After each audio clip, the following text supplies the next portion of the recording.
I am Coffee Kevin, and I was just trying to read inside the bottom of this thing. It says 29.6. That's what it says, CC. Okay, well, at least I understand that. This is our special back to school extravaganza, and if you are really have a lot of time on your hands today, you could go and you want to see something silly on Coffee Companion's Facebook page. We're expanding so that we can stream to a number of places at once, and we did a rehearsal there, and it's horrible. So it just you may like it if you like train wrecks. Anyway, everything went wrong. Let's hope that we don't repeat that part of it. I've been wanting to do this for a long time. So back to school extravaganza today, and I wanted to talk to people about coffee. And when you go away to school, I remember going to school and taking a coffee maker with me. I took an old Norelco coffee maker. It was called. It's an automatic coffee maker, and I didn't realize it at the time. Norelco made the electric part of the first Chemex automatic, which the Chemex one was better. It had pause. It paused while it was brewing, just like when you're pouring a kettle, hand pour. And I was pretty impressed. This, however, we are using Melittas. And these are Melitta coffee makers. These are great coffee makers. They're really the unsung heroes. They've been around forever. And when I say forever, I mean forever. Melitta Benz has a patent on the first drip coffee maker. And it's still a family-owned company. It's still, I assume it's the same family. I'm not sure, but it is really a good coffee maker. And Melitta, whenever you use a V-shaped filter like this, some credit goes to Melitta. I mean, and talk about a great, strong woman story. She created this thing at a time when were women typically in the workplace? No, certainly not. At least not to my knowledge. Not in highly placed in manufacturing and owning companies. I'm almost certain that she was from well-to-do family. I really never read a biography of her roots, and I have suggested to the coffee company Melitta. There was brewing, the manufacturer and a coffee roaster, that they do something to make more out of their origin story of Melitta. At one time, they published a book. It's pretty good. Harry Rolnick wrote it, and I have it somewhere. But anyway, I've never done anything that I know of, like a good documentary or something like that. Anyway, let's get back to the story here. We're going away to school. Okay, my parents dropped me off this morning, and I have to make coffee. I've got a late night study session, and I'm going to make some coffee. Okay, now I'm going to do one of them with a scale, really just to keep track of the time more than anything. And the other one, I'm not going to do anything, and I'm going to make it totally manually. But I'm going to use a more modern version of it. This is a later one, and notice they got rid of the handle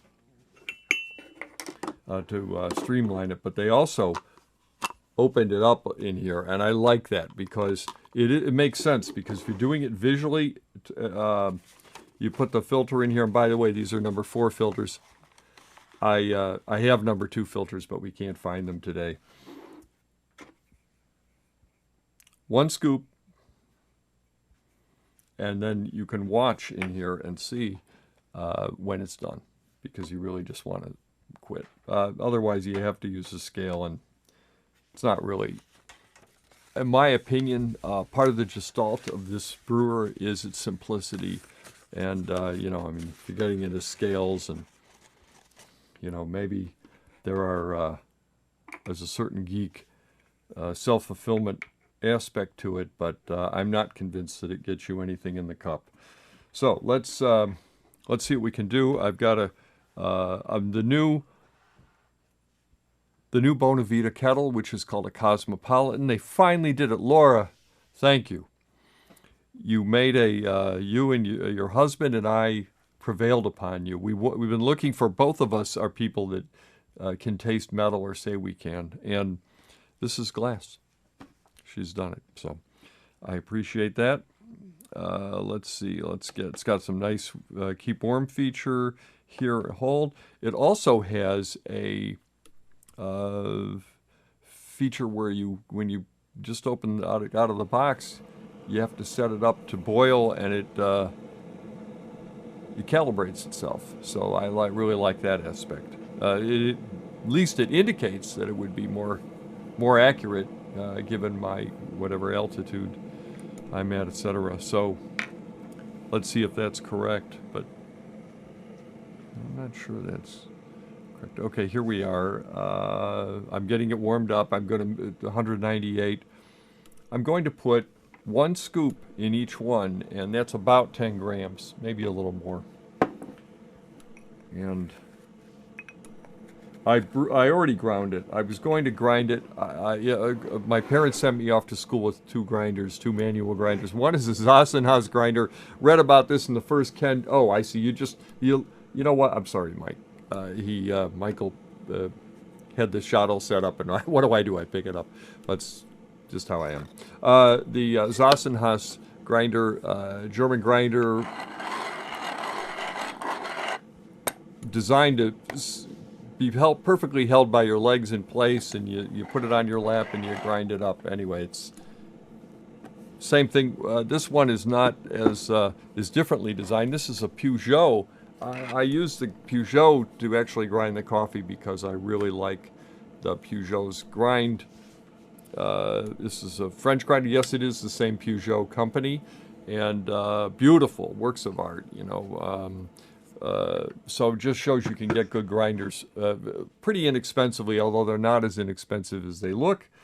You can look online and see what they cost. Or if you have a good grinder, use your good grinder. And by the way, Melittas take a fine grind. Okay, they are not, and I just use 1 scoop in each coffee vessel. There we go. And this is Colombian coffee from 10 Drops Coffee. And I meant to bring the bag down. I must have forgotten it, but don't worry about it, Michael. It's a really nice coffee too. So I'm going to zero this out, and then we're going to pour a little bit of water in here. I use a really fine grind for this. And the idea is for me to get as close as I can between 3 and 4 minutes. And Melitta coffee is generally, if you follow their directions, Melitta recommends using a fine grind.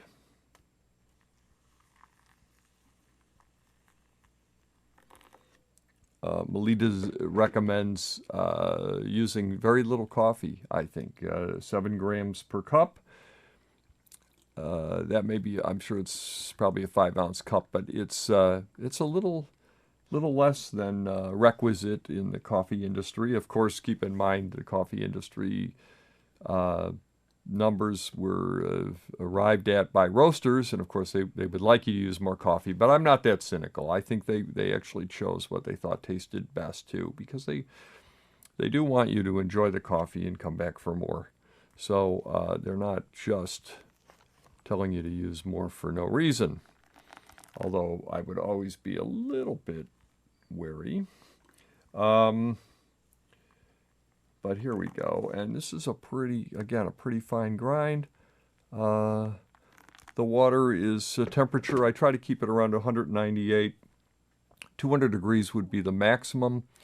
By recommending a fine grind, you're not, Melitta is not only recommending exposing more surface area, but it actually slows down the drip too.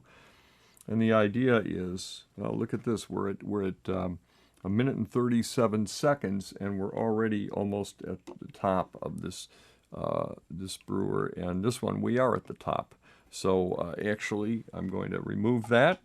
And this one is already done, but it is a very fine grind. So if you think of espresso, it's at approximately 2 minutes. That's a pretty good extraction. I think we could even go finer on the grind, frankly, to slow it more. Again, Melitta recommends a very fine grind. Let me get these off here, and then let's try the coffee. Little hot right now. I'm going to wait a minute. I would like to say, give you an update on CoffeeCon. CoffeeCon, we just had two outreaches. One is to bring CoffeeCon out of the U.S. to another country, and we'll disclose that as soon as we have more information, a little more solid on everything. But it's exciting, and it'll be our first non-U.S. event. The other thing is we had some producers from Origin contact us and about wanting to be at CoffeeCon, and I really love that idea, and here's why. You know, I don't know if I've ever told this story before. I may have told it the other day, so don't rule that out. But I saw an event that happened in the industry a few years, about a year and a half before CoffeeCon's first 2012 event. And it was arranged by some people in the coffee industry. And they were trying to, they wanted to increase coffee knowledge around the world. So what did they do? They set up this conference, and they set it up between, they had, let's see, a roaster. They had several roasters. They had some green coffee importers. They had some manufacturers, brewing manufacturers, and they had some people from the specialty coffee industry otherwise who were like heavy hitters in specialty coffee. The two people they didn't have at their event were consumers like you and me, people that love coffee, enthusiasts, and they didn't have people who actually drink it, in other words. And I'm not saying the other people didn't drink it, but they have another axe to grind, and that's why they were involved. And and they had did not have any producers, meaning farmers, meaning people who actually grow coffee, who actually produce the coffee that we all drink. So they didn't have the two outer layers, and I was extremely irritated by it, frankly. And I was, I think there may be a blog post somewhere about it on coffeecompanion.com. But whether there is or isn't, I kind of was appalled. And I will tell you, in many ways, it hatched. I'd already been thinking about doing an enthusiast event, but it really firmed my resolve to do it. And it turned into CoffeeCon. So the great thing is now we're closing the loop, because I had what I've said for years I wanted to create was a farm stand relationship between the people who produce coffee and the people who drink it. They're, in my opinion, the two most important groups. Not that the other groups aren't vital as well, but the end result, and the two must meet, because ultimately the two must become more like each other. They must appreciate each other's hard work. And there is hard work on both ends. First of all, there's hard work affording coffee. There's hard work to learn how to brew coffee. 80% of the coffee is brewed at home. People need to learn how to brew. It's part of the reason for this show. I'm not sure you're learning from me today. This is a method that I'm recommending it be done in a more organic and casual way, because I know people who go to school don't have too much money to. This is a minimalist setup here, but if we're going to pay a fair price, meaning it's going to be truly sustainable for the people that produce it, it's going to have to be not just price. It can't be just free or barely free or barely free, just a little over free. It has to be some value needs to be added, and it needs to be paid for by someone. And it's not going to be the people in the middle that pay for it, I assure you. I understand the system well enough for that. It's going to be people who are consumers, who are enthusiasts like you and me, to pay for that coffee. And that's why CoffeeCon exists, and this closes the loop even more, and I'm really excited about this aspect of CoffeeCon, that we would actually have more people from origin, and that we would expand where we would go in the world, because honestly, it is a global passion that I have to bring CoffeeCon around the world. So, this coffee maker, though, you can use, let's get this straight, 1 scoop.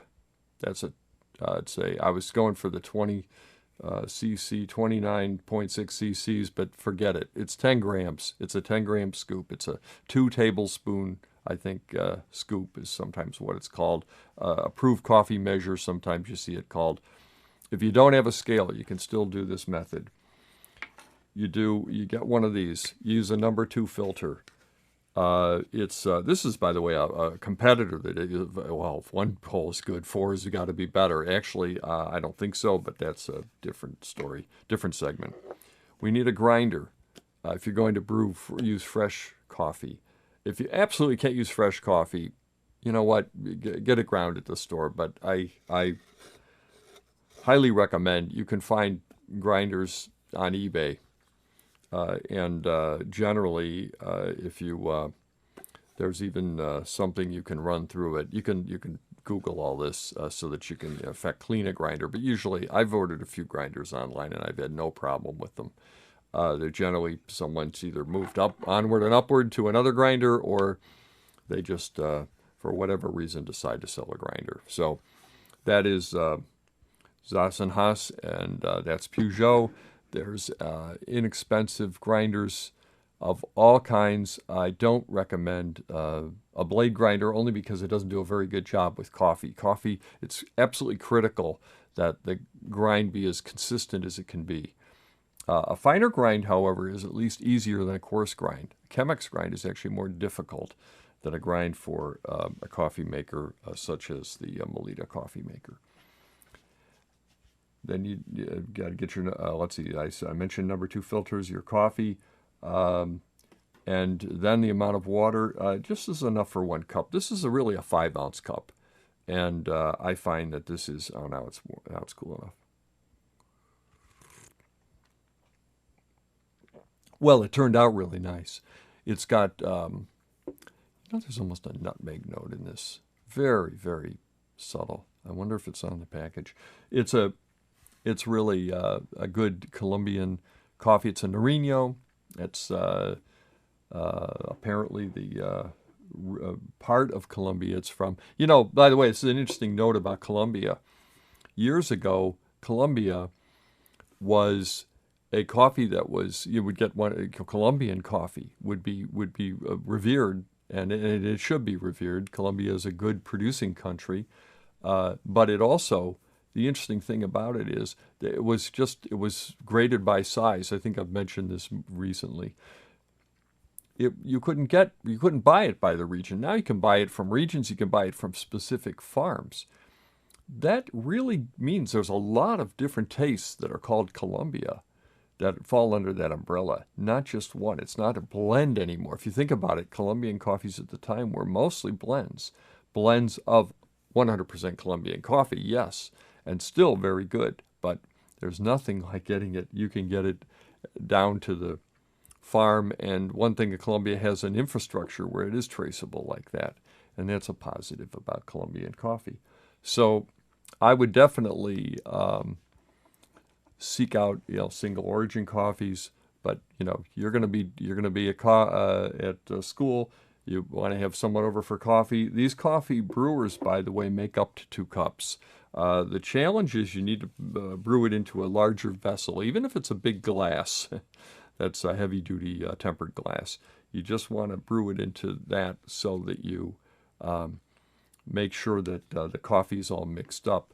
You can't just take it and brew enough for 1 cup and then move it to another cup. The second cup will never be as good because the cuvee of the coffee is in the first cup. So you want to. It tastes most balanced when it's mixed up. So that is really what we have today. I welcome all our new sister outlets. We're on Facebook on Coffee Con. We're on Facebook on Coffee Companion. We're going direct to YouTube, and it's really a pleasure to be with you. We do twice a week. I do this, and I've got some guests coming up. For one, I've got Aaron, who is the roaster of today's coffee. He will be on a show. He's actually in Puerto Rico today. I hope the weather's okay down there. And then he will be back and with us in a couple of weeks. I have Mike Ebert coming up. He's going to be fun. Mike and I go way back with coffee, and he's a great storyteller too. So I really am looking forward to that segment. Tim Coonan from Big Shoulders will be with us.